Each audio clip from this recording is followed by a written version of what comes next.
Good morning students. पौधार group education के अंदर आप सभी का हार्दिक स्वागत। हम आपको चर्चा कर रहे थे एल्कोहल्स पर, और एल्कोहल्स में हमने आपको पढ़ा दिया था मोनोहाइड्रिक एल्कोहल है वो कंप्लीट पढ़ा दिया था। और आज जो हमारे पास में एल्कोहल का सेकंड टॉपिक वो है हमारे पास में डाईहाइड्रिक एल्कोहल। और डाईहाइड्रिक एल्कोहल है उसको मैंने आपको समझाया था कि डाईहाइड्रिक एल्कोहल्स क्या होते हैं। जब किसी जो हाइड्रोकार्बन है उसके अंदर यदि दो OH ग्रुप जुड़े हुए हों, अर्थात वो हाइड्रोकार्बन कंपाउंड जिनमें दो OH ग्रुप पाए जाते हों, उन्हें हम क्या कहते हैं? Dihydric alcohol. उसे हम डाईहाइड्रिक एल्कोहल कहते हैं। देखिए, यदि डाईहाइड्रिक एल्कोहल क्या होता है? वे एल्कोहल या फिर वे हाइड्रोकार्बन, वे कार्बनिक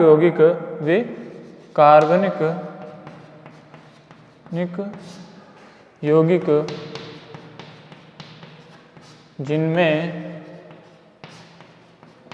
जिनमें दो OH ग्रुप या फिर समूह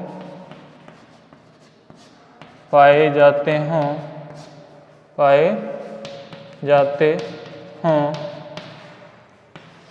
तो उन्हें डाईहाइड्रिक एल्कोहल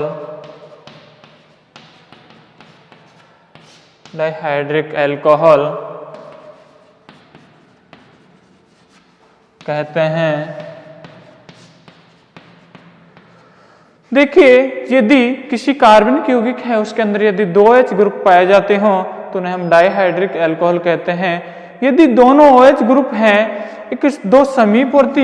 यदि दो OH ग्रुप हैं दो समीपवर्ती कार्बन पर जुड़े हुए हों तो उसे हम यहाँ पर कहेंगे ग्लाइकोल। यहाँ पर इसे कहेंगे यदि दोनों ही जो OH यहाँ पर जुड़े हुए हों तो इसे हम कहेंगे ग्लाइकोल।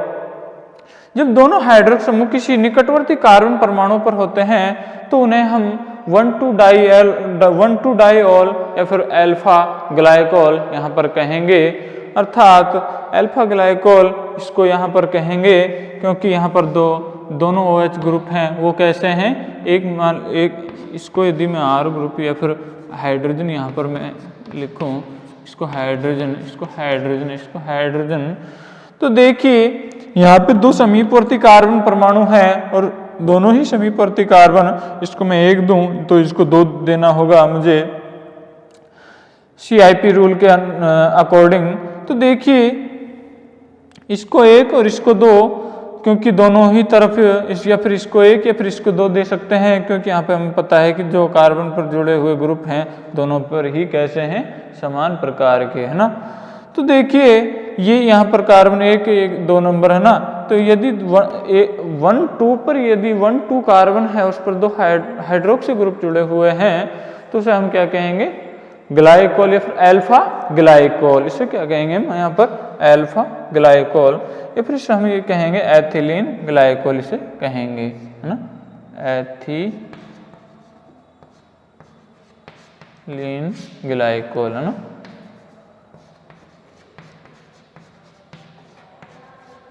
एथिलीन क्यों कहा? क्योंकि यहाँ पर दो कार्बन हैं। यदि अधिक होते तो उसका उसी कार्बन श्रृंखला के आधार पर ही जो कार्बन श्रृंखला है उसका नाम देते हुए यहाँ पर इसको कहते हैं हम ग्लाइकोल, अंत में उसके लगाना पड़ता हमें। तो ये हमारे पास में है एथिलीन ग्लाइकोल, और हम यहाँ पर डाईहाइड्रिक एल्कोहल है उसके अंदर हम एथिलीन ग्लाइकोल है उसी का ही चर्चा करेंगे क्योंकि ये ही आपके सिलेबस में मेंशन है। तब देखिए, अब आते हैं हम इसकी बनाने की विधि। जो डाईहाइड्रिक एल्कोहल है अर्थात ग्लाइकोल है एथिलीन ग्लाइकोल, इसको किस प्रकार से यहाँ पर हम बना पाएंगे अर्थात यहाँ पर बनाएंगे। तो उसके अंदर सबसे पहली रिएक्शन है वो देखिए वो है हमारे पास में एथिलीन से। एथिलीन है अर्थात एथिलीन का मतलब यहाँ पर एथीन है, CH2 डबल बॉन्ड CH2। ये हमारे पास में क्या है?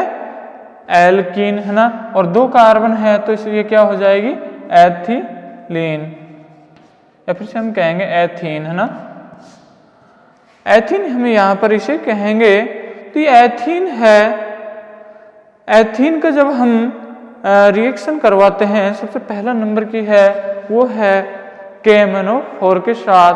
KMnO4 के साथ यदि हम इसका ऑक्सीडेशन अर्थात ऑक्सीकरण करवाएं तो हमारे पास में देता है क्या, एथिलीन ग्लाइकोल। ये हमारे पास में इसका ऑक्सीडेशन करवा रहे हैं और करवा रहे हैं क्षारीय KMnO4 की उपस्थिति में। क्षारीय KMnO4 है ना, इस पर आपको पता है एक नेगेटिव चार्ज आता है ना, क्योंकि इस पर पॉजिटिव है, या फिर हम इसको इस प्रकार से भी रहने देते हैं क्योंकि हमें पता है यदि हम इसको चार्ज के रूप में रिप्रेजेंट करें तो यहाँ पर पॉजिटिव चार्ज आएगा और यहाँ पर नेगेटिव चार्ज। यदि नहीं लगाएं तो दोनों पर ही चार्ज नहीं आएगा। तो इसको हम इस प्रकार से KMnO4 है उसको इस प्रकार से रिप्रेजेंट करते हैं। तो इसको मैं यहाँ पर तोड़ के लिखूँ तो यहाँ पर K इस तरह से और MnO4 माइनस इस प्रकार से। इसकी स्ट्रक्चर इस प्रकार से होती है, double bond O, single bond O, इस पर नेगेटिव चार्ज होता है, इस पर पॉजिटिव चार्ज।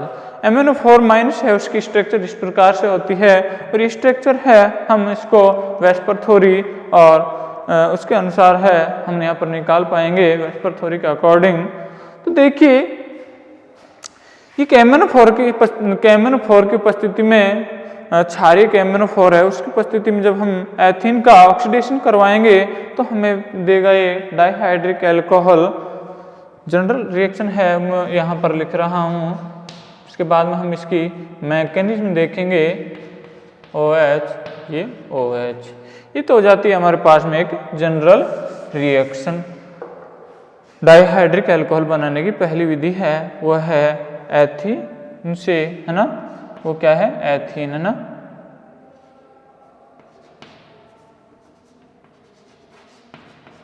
एथीन से, है ना। एथीन का जब हम ऑक्सीकरण करवा रहे हैं या फिर हम इसको लिखेंगे एथीन के ऑक्सीकरण द्वारा, है ना, एथीन के ऑक्सीकरण द्वारा। तो किसकी उपस्थिति में करवा रहे हैं, क्षारीय KMnO4 की उपस्थिति में। अब इसकी मैं आपको समझाता हूं मैकेनिज्म, देखिए।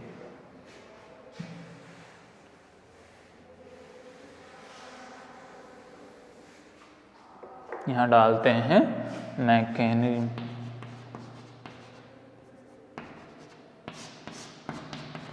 देखिए मैकेनिज्म किस प्रकार से है ना, ये हमारे पास में CH2, ये हमारे पास में CH2,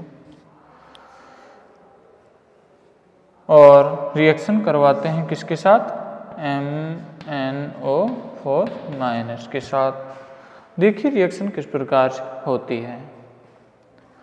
आपको पता है इसमें कोई भी जो बॉन्ड है उसका एक बॉन्डिंग ऑर्बिटल, मोलिकुलर ऑर्बिटल होता है, एक होता है एंटी बॉन्डिंग, अर्थात जो यहाँ पर एक सिग्मा है दूसरा पाई है, तो एक तो पाई का ये तो होता है बॉन्डिंग, और यहाँ पे ये होता है पाई स्टार, इसको कहते हैं हम यहाँ पर इसका एंटी बॉन्डिंग। पता है इसके अंदर तो 2 इलेक्ट्रॉन पाए जाते हैं, इसके अंदर क्या होते हैं, कोई भी इलेक्ट्रॉन यहाँ पर नहीं होता है। अर्थात जब यदि बंद के इलेक्ट्रॉन, ये पाई बंद है, बंद के इलेक्ट्रॉन एक तरफ शिफ्ट कर जाएं अर्थात इधर की ओर शिफ्ट कर जाएं तो यहाँ पर आ जाता है नेगेटिव चार्ज और इस पर आ जाता है पॉजिटिव चार्ज। अब देखिएगा यहाँ पे MnO4 है, उसको हम इस प्रकार से स्ट्रक्चर बनाते हैं इसकी, और नेगेटिव, ये डबल बॉन्ड O, ये डबल बॉन्ड O। अब देखिएगा ये बंद है, ये बंद के इलेक्ट्रॉन को यदि इधर की ओर लेके जाए, इधर की ओर लेके जाए तो एक्चुअल में इसकी जो मैकेनिज्म है इस प्रकार से है। देखिए ये बंद है, ये नेगेटिव चार्ज है, इसकी ओर शिफ्ट करेगा ये इधर की ओर, तो इस पर क्या आ जाता है नेगेटिव चार्ज, इस पर नेगेटिव चार्ज आ जाता है और फिर से इस पर डबल बॉन्ड आ जाता है। ये बंद इलेक्ट्रॉन इस प्रकार से टूट जाता है, इस पर नेगेटिव, और फिर से यदि ये भी है, ये इस प्रकार से जो लॉन्ग पेयर हैं इधर की ओर शिफ्ट करें तो इस पर भी नेगेटिव चार्ज आ जाता है। यदि इसको मैं एक कंसल्टेड मैग्नेट के अंदर समझाऊं तो इस प्रकार से होगा। देखिए ये Mn, ये O negative, double bond O O O O, ये बंद के इलेक्ट्रॉन इधर की ओर माइग्रेट करते हैं, इस पर नेगेटिव, ये बंद के इलेक्ट्रॉन इधर की ओर माइग्रेट करेगा, इस पर तो आ जाता है पॉजिटिव चार्ज, इस पर आता है नेगेटिव चार्ज। अब देखिएगा ये पॉजिटिव चार्ज है, इसके साथ बंद बना लेता है, ये नेगेटिव चार्ज है वो कहाँ बंद बना लेता है, इसके साथ। देखिए किस प्रकार से होता है। जब ये वाला है, ये वाला नेगेटिव इसके साथ बंद बना लेता है, ये पॉजिटिव इसके साथ बंद बना लेता है, तो स्पीशीज बनती है। वो कैसे बनती है देखिए, CH2 और CH2, ये इसके साथ ऑक्सीजन, और ये ऑक्सीजन, ये Mn, और ये इसके साथ ये नेगेटिव, ये ऑक्सीजन। अब देखिए हमने जो KMnO4 लिया था वो कैसा लिया था, क्षारीय प्रकार का, अर्थात क्षारीय का मतलब यहाँ पर OH ग्रुप उपस्थित है। OH ग्रुप उपस्थित है तो ये OH ग्रुप है, देखिए नेगेटिव, ये OH ग्रुप इस पर अटैक करता है और बंद के इलेक्ट्रॉन को इधर की ओर शिफ्ट कर जाते हैं। ऑक्सीजन पर नेगेटिव चार्ज आता है, इस पर OH ग्रुप जुड़ जाता है। देखिए जो स्पीशीज बनती है वो किस प्रकार से, CH2, ऑक्सीजन पर नेगेटिव चार्ज, CH2, और ये होगा ऑक्सीजन MnO3H। यहाँ पर इस प्रकार से जो ये स्पीशीज है वो मध्यवर्ती स्पीशीज के रूप में बनेगी। अब देखिए ये जो स्पीशीज बनी है इसकी रिएक्शन करवाते हैं जल के साथ, और जल के साथ है, जल में पता है आपको दो प्रोटॉन पाई जाती हैं, तो एक प्रोटॉन है वो एक प्रोटॉन डोनेट कर देता है, और इस पर जो है इस प्रकार से H2O है, वो एक प्रोटॉन है वो इसको दे देता है, ये इसको दे देता है। अब आप कहोगे कि सर इसमें जल कहाँ पर आ गया, जब विलयन होता है उसमें क्या क्या होता है, विलायक भी होता है और विलेय भी होता है। और यहाँ पर हम ले रहे हैं क्षारीय प्रकार का, उसमें क्षार भी उपस्थित होगा, विलायक के रूप में यहाँ पर जल भी होगा, और इसमें पड़ा क्या भी मिलेगा हमें, KMnO4 भी मिलेगा। तो जो है सारे ही जो यहाँ पे जो यूज ले रहे हैं, जैसे KMnO4, H2O, OH, वो कहाँ पर उपस्थित होते हैं, जो विलयन के अंदर उपस्थित ही होते हैं। देखिए ये H2O है, एक प्रोटॉन इसको दे देता है और इस पर आ जाता है हाइड्रोजन। इसको मैं यहाँ से मिटा रहा हूँ, CH2, ऑक्सीजन पर हाइड्रोजन आ जाता है, इधर CH2, ये MnO3 नेगेटिव H है ना, ठीक है। अब देखिए इसका हम करवा देते हैं हाइड्रोलाइसिस, जल अपघटन। क्या करवा रहे हैं इसका, जल अपघटन। यदि हम इसका जल अपघटन करवाएंगे तो क्या होगा, देखिए जल अपघटन किस प्रकार से होता है, हाइड्रोजन इधर, OH इधर, ये इस प्रकार से टूट जाता है। OH हाइड्रोजन है ऑक्सीजन के साथ जुड़ जाता है, OH है इसके साथ जुड़ जाता है, और ये बना देता है इस प्रकार से डाइहाइड्रिक एल्कोहल, OH CH2OH। तो ये तो होती है आपकी एथीन है, उसके ऑक्सीकरण द्वारा जो ग्लाइकोल है उसका बनना, एथिलीन, इसको क्या कहेंगे हम यहाँ पर, एथिलीन ग्लाइकोल, एथिलीन ग्लाइकोल।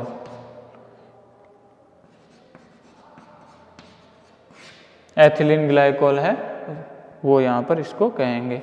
अर्थात एथीन है उसका हम ऑक्सीकरण करवाया था क्षारीय KMnO4 की उपस्थिति में, और क्षारीय KMnO4 की उपस्थिति में हम इसका ऑक्सीकरण करवाया तो हमें क्या प्राप्त हुआ, वो हुआ एथिलीन ग्लाइकोल। अब देखिए अगली रिएक्शन हम यहाँ पर पढ़ेंगे, वो है हमारे पास में, देखिए एथीन की क्रिया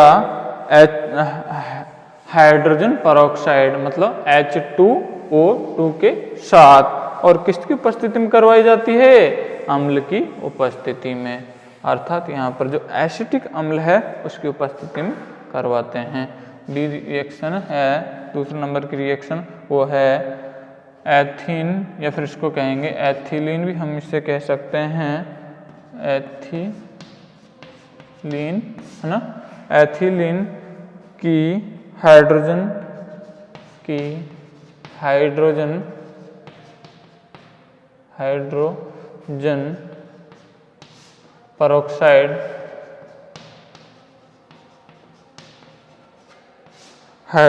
परऑक्साइड के साथ क्रिया द्वारा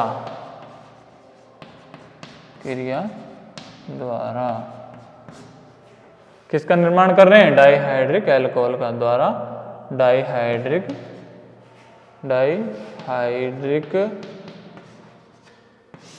अल्कोहल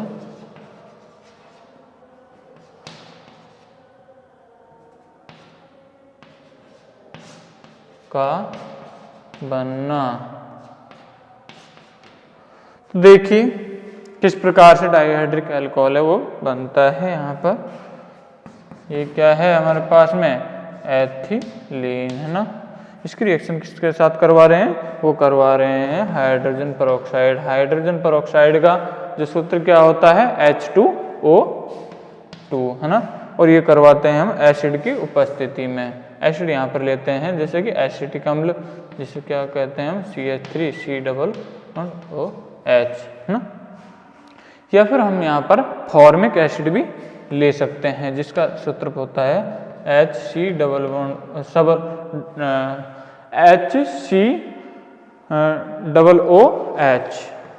ये किसका सूत्र होता है, फॉर्मिक अम्ल का। ये किसका सूत्र है,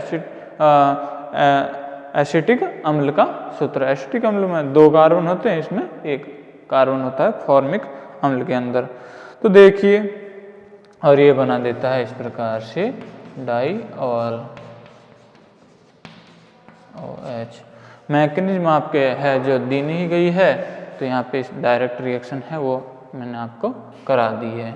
अब देखिए डाइहाइड्रिक अल्कोहल बनाने की अगली विधि है, वो है एथिलीन की क्रिया हम करवाते हैं ऑस्मियम टेट्रा ऑक्साइड के साथ। और ऑस्मियम टेट्रा ऑक्साइड के साथ जब हम इसका ऑक्सीकरण करवाएंगे, किसका करवाएंगे, एथिलीन का है ना। एथिलीन 3rd नंबर की है, वो है हमारे पास में एथिलीन की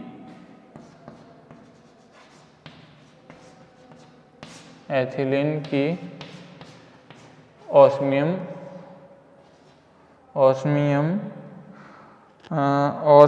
टेट्रा ऑक्साइड।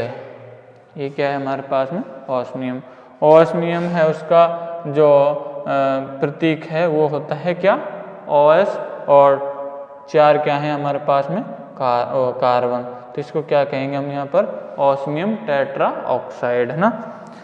एथिलीन की क्रिया किससे करवा रहे हैं, ऑस्मियम टेट्रा ऑक्साइड के साथ, कि ऑस्मियम टेट्रा ऑक्साइड के साथ क्रिया से है ना,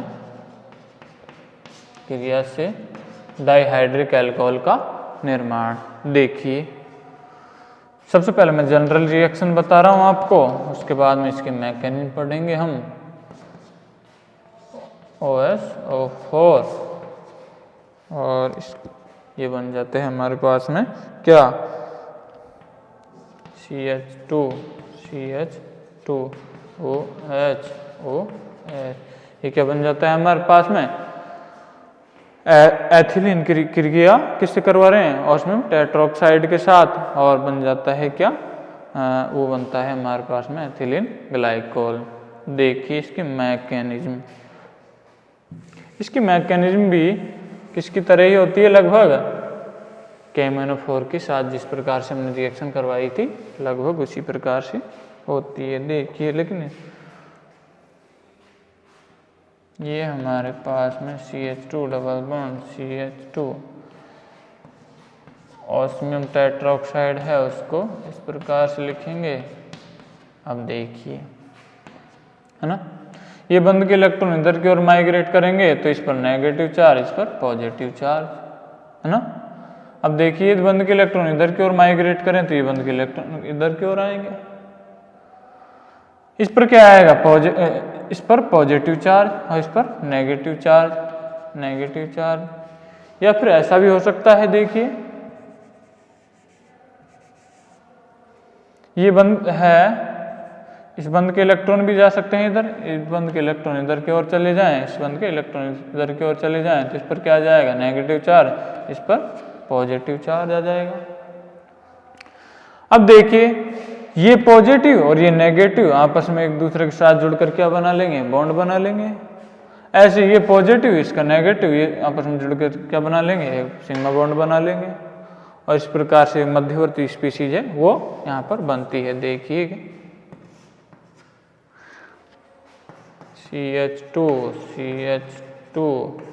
oxygen OH double bond O। अब यहाँ पर है, इसका हम करवा देते हैं क्या, जल अपघटन करवाते हैं हम यहाँ पर इसका एसिड की उपस्थिति में, इसका करवा दिया हमने यहाँ पर जल अपघटन, है ना। क्या कर दिया, जल अपघटन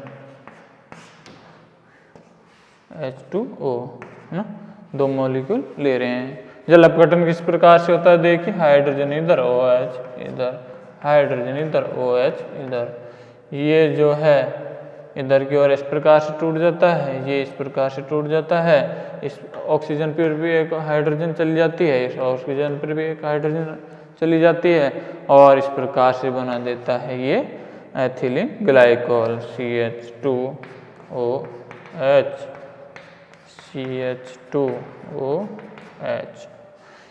ये क्या बन गया हमारे पास में, एथिलीन ग्लाइकोल।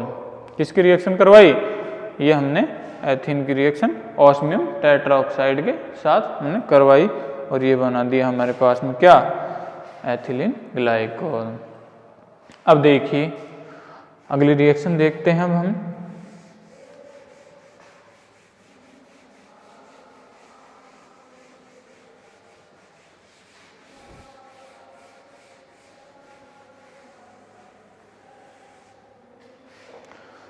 अगली रिएक्शन है हमारे पास में वो है एथिलीन डाइब्रोमाइड से। एथिलीन डाइब्रोमाइड अर्थात इसका जो फॉर्मूला किस प्रकार से होगा, CH2, ये क्या है Br, CH2Br, ये क्या है हमारे पास में, एथिलीन डाइब्रोमाइड, है ना। जो 4th नंबर की रिएक्शन है वो है हमारे पास में एथिलीन डाइब्रोमाइड से, एथिलीन डाइब्रोमाइड से, है ना, से एथिलीन डाइब्रोमाइड है, उससे हम यहाँ पर किसका निर्माण कर रहे हैं, डाइहाइड्रिक एल्कोहल का। इसके अंदर क्या करते हैं, इसके अंदर हम जो एथिलीन डाइब्रोमाइड है उसकी रिएक्शन करवाते हैं सोडियम कार्बोनेट Na2CO3 और जल के साथ ये रिएक्शन करवाई जाती है। अर्थात एथिलीन डाइब्रोमाइड है जलीय सोडियम कार्बोनेट के साथ, यहाँ पर हम उसको जो एथिलीन डाइब्रोमाइड है उसको जलीय सोडियम कार्बोनेट है, अर्थात सोडियम कार्बोनेट का सूत्र होता है Na2CO3, ये होता है सोडियम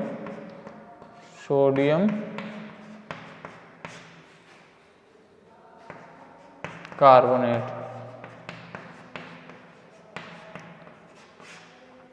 सोडियम कार्बोनेट है उसके इसके साथ इसको उबालते हैं और ये दे देता है हमें क्या, एथिलीन एथिलीन ग्लाइकोल या फिर डाइहाइड्रिक अल्कोहल है जो दे देता है।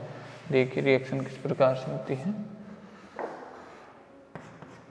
Na2CO3 ये क्या है, सोडियम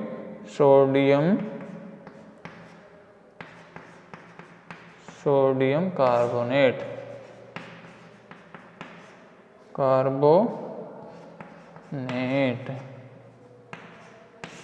सोडियम कार्बोनेट के साथ इसका हम क्या करवा रहे हैं, इसको उबाल रहे हैं और किसकी उपस्थिति में, जल की उपस्थिति में, और ये दे देता है क्या, डाइहाइड्रिक अल्कोहल।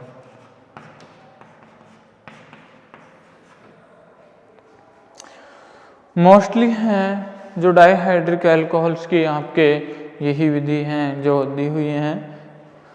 और अब हम करेंगे नेक्स्ट क्लास के अंदर